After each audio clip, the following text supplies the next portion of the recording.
नमस्कार दोस्तों, स्वागत है आपका हमारे चैनल में। दोस्तों, इस वीडियो के अंदर अभी हम लोगों के इंडियन ज्योग्राफी में चट्टान इससे रिलेटेड इम्पोर्टेंट 40+ क्वेश्चन देखने वाले हैं, जो कि आपके आने वाले एग्जाम्स के लिए काफ़ी इम्पोर्टेंट है। तो आप इन एक एक क्वेश्चन को रट लीजिए। उससे पहले चैनल पर आया तो चैनल को सब्सक्राइब कर जो पास वाले घंटे का निशान है उसे भी ऑन कर दें, ठीक है दोस्तों। यदि आपको इनमें से किसी क्वेश्चन का आंसर पता है तो आप अपना आंसर जो है कमेंट बॉक्स में लगा सकते हैं, ठीक है। तो देखिए यहाँ पर हमारा पहला क्वेश्चन है, आग्नेय चट्टानों के लिए निम्नलिखित में से कौन सा कथन सत्य है।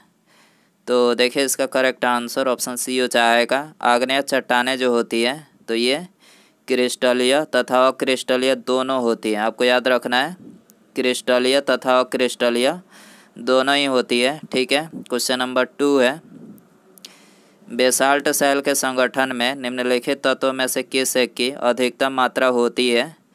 तो देखिए अधिकतम जो मात्रा होती है तो ये होती है सिलिकॉन की, ठीक है। तो ऑप्शन डी करेक्ट हो जाएगा। क्वेश्चन नंबर 3 है, लावा के ठोस होने के फलस्वरूप पृथ्वी के अंदर निर्मित चट्टानों को कहते हैं। तो देखिए इसको जो है प्लूटोनिक चट्टानें कहते हैं, ठीक है। आपको याद रखना है, लावा के ठोस होने के फलस्वरूप पृथ्वी के अंदर निर्मित चट्टानों को क्या बोला जाता है। तो ये प्लूटोनिक चट्टानें बोला जाता है, ठीक है। तो ऑप्शन बी करेक्ट हो जाएगा। क्वेश्चन नंबर 4 है, पूर्व वर्तमान चट्टानों के ढीले और टूटे भागों से जिन चट्टानों का निर्माण होता है उन्हें क्या कहते हैं। तो देखिए उन्हें ये बोला जाता है अवसादी चट्टानें, ठीक है। पूर्व वर्तमान चट्टानों के ढीले और टूटे भागों से जिन चट्टानों का निर्माण होता है उन्हें क्या कहते हैं। तो उन्हें अवसादी चट्टानें कहते हैं, ठीक है। सी करेक्ट हो जाएगा। क्वेश्चन नंबर 5 है, बलुआ पत्थर किस प्रकार की चट्टान है। तो देखिए बलुआ पत्थर जो है ये अवसादी चट्टान है, ठीक है। ऑप्शन डी करेक्ट हो जाएगा। क्वेश्चन नंबर 6 है, डोलोमाइट है। तो देखिए डोलोमाइट जो है ये अवसादी चट्टान है। डोलोमाइट क्या है, अवसादी शैल है। ऑप्शन ए करेक्ट हो जाएगा। क्वेश्चन नंबर 7 है, संगमरमर डैश की एक केंद्रित चट्टान है। तो देखिए संगमरमर जो है ये चूने के पत्थर का एक केंद्रित चट्टान है, ठीक है। ऑप्शन बी करेक्ट हो जाएगा। क्वेश्चन नंबर 8 है, क्वार्टाजाइट केंद्रित होता है। तो देखिए क्वार्टाजाइट जो है ये बलुआ पत्थर से केंद्रित होता है, ठीक है। ऑप्शन सी करेक्ट हो जाएगा। क्वेश्चन नंबर 9 है, सेल का केंद्रण निम्नलिखित में से किस सेल में होता है। तो देखिए सेल का जो केंद्रण होता है तो ये होता है स्लेट में, ठीक है। आपको याद रखना है, ऑप्शन डी करेक्ट हो जाएगा। क्वेश्चन नंबर 10 है, निम्नलिखित में से कौन से केंद्रित सेल है। तो देखिए केंद्रित जो सेल है वो है नीस और सिस्ट, ठीक है। नीस और सिस्ट जो है ये केंद्रित सेल है।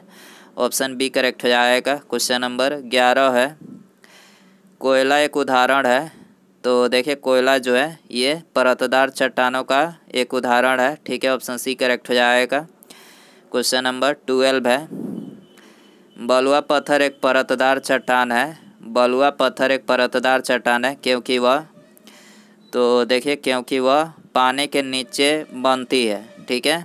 बलुआ पत्थर एक परतदार चट्टान है क्योंकि वह पानी के नीचे बनती है, ठीक है। सी करेक्ट हो जाएगा। क्वेश्चन नंबर 13 है, परतदार चट्टानों के विषय में दिए गए निम्नलिखित कथनों पर विचार करें। तो देखिए आपको इन चारों कथनों में सही कथन बताना है, ठीक है। तो देखिए इसका करेक्ट आंसर ऑप्शन डी हो जाएगा। 1, 2, 3 और 4 यानी ये चारों कथन जो है करेक्ट है। तो देखिए कथन दिया गया है, परतदार चट्टानें पृथ्वी की सतह पर जलीय तंत्र द्वारा निर्मित होती है, करेक्ट है। परतदार चट्टानों के निर्माण में पूर्व विद्यमान चट्टानों का क्षरण सम्मिलित होता है, ये भी करेक्ट है। परतदार चट्टानों में जीवाश्म होते हैं, करेक्ट है। और परतदार चट्टानें विशिष्ट रूप से परतों में पाई जाती है, ठीक है। मतलब यहाँ पर ये चारों कथन जो है करेक्ट है। क्वेश्चन नंबर 14 है, रूपांतरित चट्टानों की उत्पत्ति डैश चट्टानों से होती है। तो ये होती है आग्नेय तथा तलछटी दोनों से, ठीक है। रूपांतरित चट्टानों की जो उत्पत्ति होती है तो ये आग्नेय तथा तलछटी दोनों से होती है, ठीक है। सी करेक्ट हो जाएगा। क्वेश्चन नंबर 15 है, निम्नलिखित में से कौन रूपांतरित चट्टान नहीं है। तो देखिए इसका करेक्ट आंसर ऑप्शन सी हो जाएगा, डायोराइट जो है ये रूपांतरित चट्टान नहीं है। बाकी ये तीनों स्लेट शिस्ट और फाइलाइट तीनों जो है ये रूपांतरित चट्टान है। क्वेश्चन नंबर 16 है, निम्नलिखित में से कौन सा रूपांतरित चट्टानों का उदाहरण नहीं है? तो देखिए इसका करेक्ट आंसर ऑप्शन डी हो जाएगा। ग्रेफाइट जो है ये रूपांतरित चट्टानों का उदाहरण नहीं है। क्वेश्चन नंबर 17 है, जब ग्रेफाइट चट्टानें रूपांतरित होती है तो उनसे क्या बनता है? तो देखिए उनसे नाइस बनता है। ठीक है, आपको याद रखना है, जब ग्रेफाइट चट्टानें रूपांतरित होती है तो उनसे क्या बनता है? नाइस बनता है। ठीक है, ऑप्शन बी करेक्ट हो जाएगा। क्वेश्चन नंबर 18 है, निम्नलिखित में से कौन सा विकल्प रूपांतरित चट्टानों की व्याख्या सबसे अच्छी तरह से करता है? तो देखिए इसका करेक्ट आंसर ऑप्शन सी हो जाएगा। रूपांतरित चट्टानें मौजूदा चट्टानों के प्रत्यक्ष परिवर्तन से बनती है। ठीक है, ये विकल्प जो है ये रूपांतरित चट्टानों की व्याख्या जो है सबसे अच्छी तरह से करता है, मतलब अच्छी तरह से करता है। सी करेक्ट हो जाएगा। क्वेश्चन नंबर 19 है, सूची फर्स्ट को सूची सेकंड से सुमेलित करें। तो देखिए यहाँ पर एक तरफ मूल सेल और दूसरे तरफ केंद्रित सेल दिया गया है। ठीक है, तो आपको इसमें सुमेलित करना है। तो पहला जो दिया गया है गैब्रो, तो गैब्रो जो है इसका केंद्रित सेल कौन सा है? तो देखिए इसका केंद्रित सेल एपिडायोराइट। ठीक है, एपिडायोराइट जो है इसका केंद्रित सेल है बेसाल्ट। बेसाल्ट जो है इसका केंद्रित सेल एम्फीबोलाइट। ठीक है, सैंड स्टोन जो है इसका केंद्रित सेल क्वार्टाजाइट है। सेल का केंद्रित सिलेट हो जाएगा। ठीक है, तो आपको याद रखना है। क्वेश्चन नंबर 20 है, निम्नलिखित कथनों पर विचार करें। तो देखिए इसका करेक्ट आंसर ऑप्शन बी हो जाएगा, केवल एक। ठीक है, केवल एक यहाँ पर मतलब करेक्ट है। बेसाल्टी लावा में सिलिका अंश अपेक्षाकृत न्यून और लौह तथा मैग्नीशियम अंश अपेक्षाकृत उच्च होता है। आपको याद रखना है। क्वेश्चन नंबर 21 है, रेगिस्तान क्षेत्र में मशरूम चट्टान का निर्माण किसका उदाहरण है? तो ये अपर्दन का उदाहरण है। ठीक है, ऑप्शन ए करेक्ट हो जाएगा। क्वेश्चन नंबर 22 है, निम्न में से कौन सा कथन असत्य है? तो देखिए इसका करेक्ट आंसर ऑप्शन सी हो जाएगा। तीसरा जो कथन दिया गया है ये मतलब असत्य है। ठीक है, भारत के पश्चिमी समुद्र तट का निर्माण नदियों की जमाव क्रिया द्वारा हुआ है, तो ऐसा नहीं है। ठीक है, और बाकी ये तीनों करेक्ट है। हिमालय विश्व में सबसे नवीन बलित यानी फोल्डेड पर्वतों को प्रदर्शित करते हैं। ठीक है, मतलब करेक्ट है। भौमिकीय दृष्टि से प्रायद्वीपीय क्षेत्र भारत का सबसे प्राचीन भाग है। और तीसरा जो कथन है, भारत में गोंडवाना शिलाओं में कोयला का बृहत्तम भंडार है। ठीक है, तो यहाँ पर ये तीन ऑप्शन जो है करेक्ट है और तीसरा जो कथन है ये गलत है। ठीक है, क्वेश्चन नंबर 23 है, मृदा और शैल खंडों के नीचे खिसकने की घटना को क्या कहा जाता है? तो देखिए इसको जो है ये भूस्खलन बोला जाता है। ठीक है, मृदा और शैल खंडों के नीचे खिसकने की घटना को क्या कहा जाता है? भूस्खलन। क्वेश्चन नंबर 24 है, जानवरों, वनस्पतियों एवं सूक्ष्म जीवों के अवशेष किस प्रकार की चट्टानों में पाए जाते हैं? तो ये पाए जाते हैं अवसादी चट्टानों में। ठीक है, ऑप्शन बी करेक्ट हो जाएगा। क्वेश्चन नंबर 25 है, निम्नलिखित में से कौन सा कारण चट्टानों के रूपांतरण के लिए उत्तरदायी नहीं है? तो देखिए इसका करेक्ट आंसर ऑप्शन ए हो जाएगा। अपर्दन जो है ये चट्टानों के रूपांतरण के लिए जो है उत्तरदायी नहीं है, और बाकी ये तीनों उत्तरदायी हैं, ताप, दबाव और घुलन। ठीक है, क्वेश्चन नंबर 26 है, निम्नलिखित में से कौन है कायांतरित सेल है? तो देखिए कायांतरित सेल जो है संगमरमर ये कायांतरित सेल है। ऑप्शन ए करेक्ट हो जाएगा। क्वेश्चन नंबर 27 है, निम्नलिखित में से कौन सी चट्टान सबसे अधिक शक्ति का स्रोत होती है? तो देखिए अवसादी जो चट्टान है ये सबसे अधिक शक्ति का स्रोत होती है। ऑप्शन ए करेक्ट हो जाएगा। क्वेश्चन नंबर 28 है, डेक्कन ट्रम्प सेल समूह किसके कारण बना है? तो ये बना है पूर्व बेसाल्ट उद्गार से। ठीक है, ऑप्शन डी करेक्ट हो जाएगा। क्वेश्चन नंबर 29 है, निम्नलिखित में से कौन रूपांतरित चट्टान नहीं है?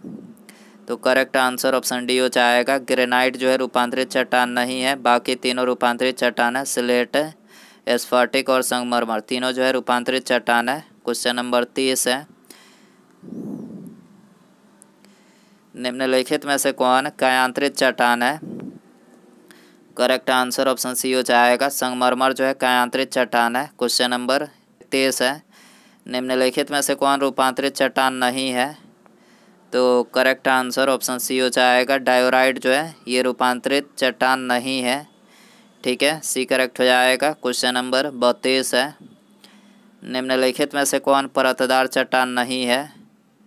तो करेक्ट आंसर ऑप्शन डी हो जाएगा। क्वार्टाजाइट जो है ये परतदार चट्टान नहीं है। ठीक है, बाकी ये तीनों चूना पत्थर, बलुआ पत्थर, सैल तीनों जो है परतदार चट्टान है। क्वेश्चन नंबर 33 है, निम्नलिखित में से कौन सी रूपांतरित चट्टान है? तो रूपांतरित चट्टान नीस। ठीक है, नीस जो है ये रूपांतरित चट्टान है। क्वेश्चन नंबर 34 है, निम्नलिखित में से कौन सा एक बलकृत रूप से बना अवसादी शैल है? तो बालूकास में। ठीक है, बालूकास में जो है ये एक बालकृत रूप से बना अवसादी शैल है। ऑप्शन सी करेक्ट हो जाएगा। क्वेश्चन नंबर 35 है, भूगर्भ में विशाल आकार की गुंबदाकार अग्नेय चट्टान को निम्नलिखित में से किस नाम से जाना जाता है? तो ये जाना जाता है बैथोलिथ के नाम से। आपको याद रखना है, भूगर्भ में विशाल आकार की गुंबदाकार अग्नेय चट्टान को किस नाम से जाना जाता है? बैथोलिथ के नाम से जाना जाता है। ठीक है, क्वेश्चन नंबर 36 है, बेसाल्ट के रूपांतरण के फलस्वरूप किस चट्टान का निर्माण होता है? तो ये होता है एम्फीबोलाइट का निर्माण। ठीक है, बेसाल्ट के रूपांतरण के फलस्वरूप किस चट्टान का निर्माण होता है? एम्फीबोलाइट का निर्माण होता है। सी करेक्ट हो जाएगा। क्वेश्चन नंबर 37 है, बलुआ पत्थर परिवर्तित होता है। तो बलुआ पत्थर क्वार्टाजाइट में परिवर्तित होता है। सी करेक्ट हो जाएगा। क्वेश्चन नंबर 38 है, भूपृष्ठ की बनावट में अवसादी शैलों का योगदान है। तो 5% है। ठीक है, ऑप्शन ए करेक्ट हो जाएगा। क्वेश्चन नंबर 39 है, अवसादी शैलों का दूसरा नाम क्या है? तो इसका दूसरा नाम है अस्तरित शैल। ठीक है, अवसादी शैलों का दूसरा नाम क्या है? अस्तरित शैल है। क्वेश्चन नंबर 40 है, निम्नलिखित में से आग्नेय चट्टान कौन सी है? तो आग्नेय चट्टान है ग्रेनाइट। ठीक है, सी करेक्ट हो जाएगा। क्वेश्चन नंबर 21 है, कोयला किस चट्टान में पाया जाता है? तो कोयला परतदार चट्टान में पाया जाता है। ऑप्शन बी करेक्ट हो जाएगा। उसके बाद यहाँ पर हमारा अगला क्वेश्चन है, निम्नलिखित में से कौन सी चट्टान जैविक चट्टानों के अंतर्गत आती है? तो देखिए इसका करेक्ट आंसर ऑप्शन सी हो जाएगा। कोयला जो है ये जैविक चट्टानों के अंतर्गत आती है। ठीक है, तो दोस्तों ये थे चट्टानों से related important 40+ question. I hope कि ये वीडियो पसंद आया रहेगा। पसंद आया तो वीडियो को लाइक करें, चैनल पर नया है तो चैनल को सब्सक्राइब करके बेल आइकन जरूर से ऑन कर दें। ठीक है, मिलते हैं अगले वीडियो में। Thanks for watching.